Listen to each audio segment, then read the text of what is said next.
Anong sasabihin nyo kay Mami Kim? I name Yana. Ano sasabihin nyo kay Mami? I 5 years old. Message mo kay Mami. Mami, I miss you. Ganun.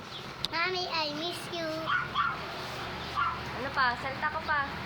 Mommy, I miss you. Ano pa gusto mo? Ikaw naman. Every Para month. makita niyo yung mukha ko. Every month to love me. In the end. I love you, Mommy.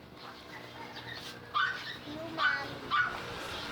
I miss you, Mommy. Ha? Ingat ka dyan. Ay, ikaw naman din. Mommy, kita love. Love you. Mommy, I love you. You. Mommy, miss kita, Mommy. Babay na kayo. Babay.